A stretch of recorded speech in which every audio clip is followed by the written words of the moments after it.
Steeler Nation, we are back for another great week on the one and only The Sick Podcast, Steeler Crazy. And man, this is the most wonderful time of the year. I know we said it before. It's like Groundhog Day, but we love introducing these new guys that are joining the Steelers. And this is going to be a great episode, a great story. Mike, how are you? How's everything in South Florida? Good. You must just love football because everything's the most wonderful time of the year. The draft, the schedule release, the season. Well, when the Pirates are playing when the Pirates are playing like they are right now, this is all we have to look forward to, unfortunately.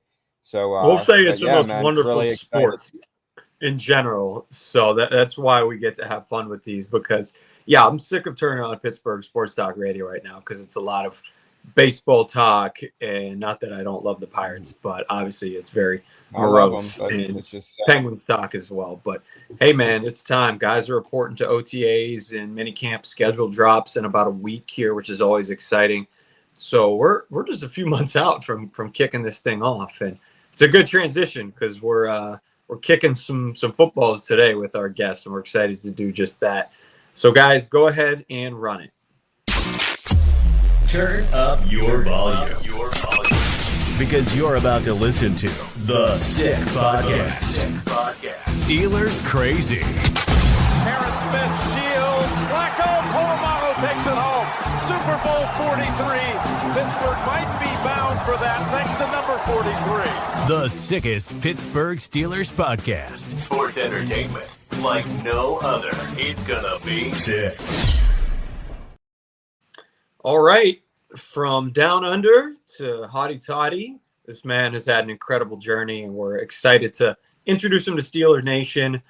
He's got a booming right leg and a booming personality as well. So let's welcome in none other than former Ole Miss punter and current Steelers punter, Fraser Masin. What's going on, Fraser? G'day, guys. How are you? Thanks for having me on. Of course, good day to you as well. Like we said, we're excited to introduce you to a lot of our fans because, you know, even players who are maybe lesser known by the general public are celebrities in Pittsburgh because we love our football so much. So get ready for that. I just want to throw that out there first. But we mentioned Australia. Your journey it's unique. It's unconventional. Start us, you know, as a young pup all the way until now. You know, how did this passion develop, and how did you ultimately make your way to Division I SEC football? Well, it starts about 2013. Me and Dad watched The Blind Side, and that was our first taste of American football, and so we were just like, oh wow, this is cool. So we were Ravens fans naturally, which, you know, doesn't go down well with Steeler Nation, but we followed that. And so I always knew about NFL, you know, Madden, and, we had a couple teams, you know, that'd be on sale, Pittsburgh being one of them, just because they're a bigger team, bigger known team. And then it wasn't until COVID happened, and I was on YouTube just like bored, you know how it was, like rabbit holing, and I came across like Joe Burrow and like that LSU team. And I was like, oh, wow, like this is college football. Like that's crazy. Like there's like 100,000 people going to these games, like university kids. And I didn't think much of it until I saw an ad come up and it was like, do you want the US college experience? Can you kick a football? I was like, yes and yes. So I went down, had a tryout. They said, yeah, like we'll get you somewhere. And then a couple months later, Ole Miss called me and said, we want to offer you a scholarship. And that was a little over 3 years ago now. And yeah, I've spent 3 years in Oxford, Mississippi, and it's been the greatest time of my life. Did you have a soccer background? Is that kind of where this? Nah, I have played, and most of the other Australian punters, we played Australian football, which is a bit different. It's a field like 3 times as big, and you just punt the ball everywhere, and there's no helmets and no pads, and you just 360 game nonstop. If you have some spare time, you should give it a Google because it's a great sport. Yeah, it sounds like a lot of fun. Maybe we'll do the opposite. You watch the NFL and you're like, I got to get into this. Maybe Jordan and I will watch some Australian football and hit the field and start hunting it around. That could be fun. Exactly. Obviously, the Ravens allegiance has to change now. now that you're headed to black and gold and going to head to OTAs and rookie training camp. What was it like, getting a call saying, hey, we want to bring you in. We're ready. We're excited to have you come and see if you could ultimately make a difference on this team? It was amazing because, you know how it is. When you enter the draft and there's so much unknowns and you have a couple teams talking to you and, a couple teams being like, oh, we'll be interested afterwards. And then to finally hear a team be like, hey, we want you to come here. And all you can do in the NFL is get your foot in the door. It's very rare that people actually go on and be these stars and just to get a foot in and I'll take it. And so I'm happy and excited to get up there and prove that I belong there and that I can do it, and hopefully something comes of it. Yeah, literal foot in the door. And the Steelers have kind of had a revolving door at punter recently. Yeah. So it's a good landing spot for you for sure. And we're excited to watch you compete. Go ahead, Jordan. Yeah, so I was doing a little bit of research on you as well, and I see you also got drafted, I think, by Calgary in this CFL. Talk a little bit about that and how that works out as well. Now, obviously, you have an opportunity for an NFL roster spot, but just talk about what that was like as well. Yes, that was equally as cool. Because in my mind, at the end of the day, it's an opportunity to get paid to punt a football. How blessed am I? And it'd be an opportunity to go to another country and see another part of the world. And obviously, the NFL's the goal, but it was really cool when all these CFL teams were reaching out. They were, they sort of mapped out it is possible to get back to the NFL from the CFL. There's written part of the contract called the NFL window where you can go back and just really talking about if we take you, would you be willing to come up here? And at the time I was yeah. And then the draft came and went, and these teams were have you heard anything from the NFL? And I was not really. And so yeah, they were we're gonna pick you number one, and just eternally grateful and so happy, only to get a call 2 hours later from the Steelers and we want you to come to minicamp. And you can't turn down that opportunity. So they've been really good to me, and they've been really we wish you the best and we hope it all goes out well, but if something happens and that it doesn't end up, we'll happily take you on board. So it's a nice knowing that I'll get to play football somewhere is a really nice feeling. Yeah. You kind of talked about the Ole Miss and the college football tradition. What was your experience at Ole Miss? It's such a great football school. Talk about a little bit about your college career and what that whole experience was like. Oh, it was amazing. It was coming from a big city in Australia to, I don't know if you guys have ever been south, but to Mississippi, of all places. I had some preconceived notions and thoughts of what it would be like, and they were all true. But to learn then to see the other side of it and the beauty of Mississippi and to live in Oxford and have that SEC traditions and the Grove and game days, and it was just amazing being able to play against some really high level talent, play in front of some big stadiums and big crowds, and just do that week in, week out. The facilities, it was living amazing. A dream. It's I tell people it's a fake life. You're in a small town, you're pretty well known. The town revolves around the team. Everything's taken care of. These people who are petitioning for a 6th and 7th year of college football, I don't blame them. If I could do it, I'd stay forever. Yeah. It's just perfect. So no, it's just been amazing. Do you know much? I know you said you played Madden and you followed the Steelers a little bit, but do you know have you ever been to Pittsburgh as far as your college playing career or vacationing? Probably not, but do you know much about the city of Pittsburgh? Not at all. I know there was a marathon 2 days ago. I saw that, the Pittsburgh Marathon, and I actually had someone I had to look up to see that it was actually in Pennsylvania. Because when I think of Pennsylvania, I think of Philadelphia, and I didn't realize that Pittsburgh's also in there. So I've been to New York and I've been to Chicago, but not that area. Cool. Well, we'll definitely have to give you a few things. We've lived here pretty much our whole life. Mike's in South Florida, but he's a Yinzer at heart and grew up here. So, Mike. Yeah, I always say Jordan's the mayor of Pittsburgh. So if you need any tips where to eat, where to get your car worked on, all that, where to get a nice sofa or bed, Jordan, he's got you. So make sure you hit him in the DMs. Absolutely, I will be. You were talking a little bit off air. I mean, what's the next step? You're headed up relatively soon, right, to the Berg? Yeah, head up Thursday. Camp starts Friday and kind of just go from there. Just take whatever comes.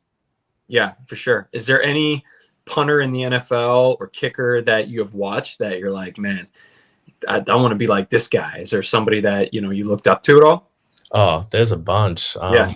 You kind of, it's like designing your best punter, and, you take a couple things from a couple guys, and like, not to get technical, but like Blake Gillikin from the Cardinals, like he's got really good hands, like in molding the ball. I like watching Thomas Morstead from the Jets. He's just very short, similar to how I try to be. I really like that. And then Logan Cook from the Jaguars, he gets up really high through the ball.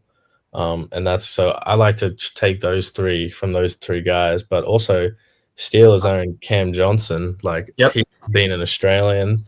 He came through the same program I came through. So like, obviously you watch guys like that, Mitch Wishnowsky from the 49ers and Michael Dixon from the Seahawks. And now just recently, like Torrey Taylor with the Bears, like all Australians all came through the same, same path you came through. So I'm watching those guys all the time as well and keeping up with them. Yeah, that must be awesome. The fact that you're going to get to be with Cam Johnson in camp and kind of have somebody to lean on, and obviously it'll be relatable for you. That's something that must just is going to help you get comfortable, I would imagine, pretty quick. Just he's an NFL vet. Like he's like being a specialist. Like it's some say it's easier to get your foot in the door than to actually stay in the door.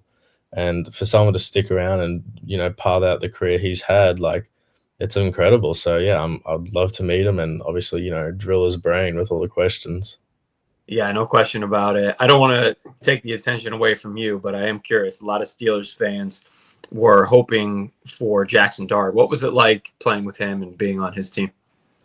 He was watching him because I came in the same time he did. Yeah. Obviously, I came in fresh from Australia and he came in from USC, and just watching the development of him in the 3 years and like seeing him this year, it's like, yeah, like that's an NFL quarterback. Like talent, of course, is all there, but also all the intangible things like off the field, like leadership, like camaraderie, and just the way he can get his guys going. Like I was so stoked to see him like go in the first round, and I wish him all the best, and he deserves everything that he's coming. What about his fit? Did you love that as well?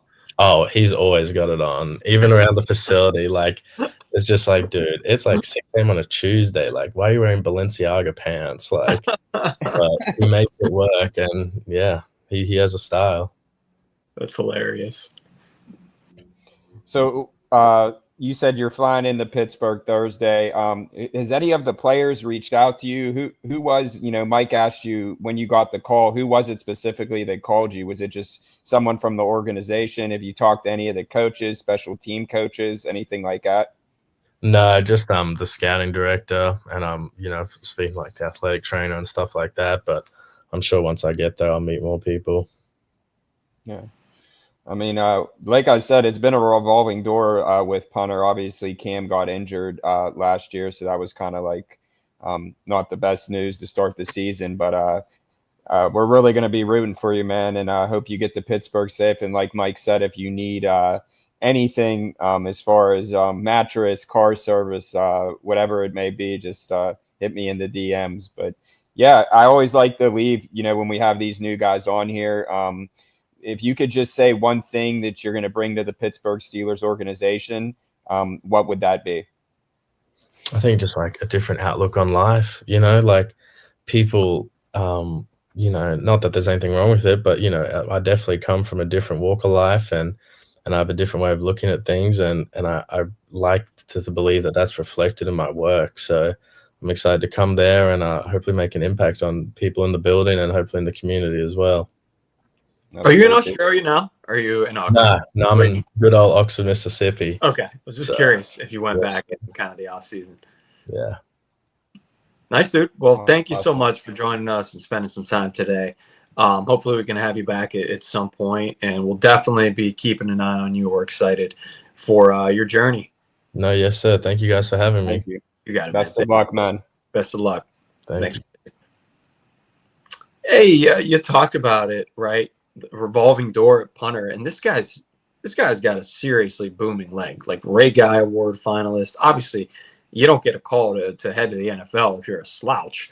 And Yeah. I loved his knowledge on punters, right? Mhm. Like, He was just rattling them off. dude, he could have rattled off all 32, I feel like, in the league if he didn't want to, take up 15 more minutes. But that was cool. And honestly, it slipped my mind a little bit about the Australian connection. A lot of Australian, punters and kickers have got an opportunity or made the league. So this isn't like an off the wall, one of type situation. This is something that's consistently worked, and obviously they're producing a lot of talent there with the Australian football conversion to American football.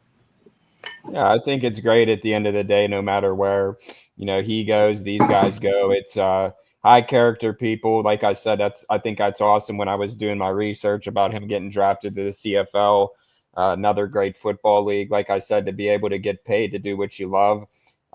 As you know, it's like you never work a day in your life. So, and hearing that about Ole Miss, that's why I love college football so much, is just the tradition. And yeah, man, I really wish the Steelers would have got Jackson Dart after hearing that. But I've never been to the South. From the beginning. I've never spent time in the South, and I like that he said there's these preconceived notions, and they're true, but it was better than I thought. And everybody has those preconceived notions about the South. I won't go into them, but obviously, a good time. It seems like that's for sure. So I love that he was able to give a real college football story, right? And dorm life and hanging out with the football players and seeing the chaos in SEC stadiums. What an experience that must have been for him. I would love to go to a SEC college football game one day, hang out, tailgate, eat some fried squirrel, some fried Oreo, whatever crazy shit is going on down there. But really, really cool dude at the end of the day, and excited to watch him. Yeah, great stuff. Going to be exciting, man. It's coming up fast. Before you know it, we'll be at training camp. Summer's basically here, one more month. So get ready, buckle up. The only place to be for best Steeler coverage 365 days a year. The one and only, the Sick Podcast, Steeler Crazy. I am Jay York Football. Alongside of me, as always, Mic'd Up Sports One. Stay crazy, stay safe. And here we go. Guys. Sammy, take it away. And that's a wrap. Hope you don't miss us too much until next time. Follow the Sick Podcast Steelers Crazy on YouTube, Instagram, Facebook, Google Play, and Apple Podcasts.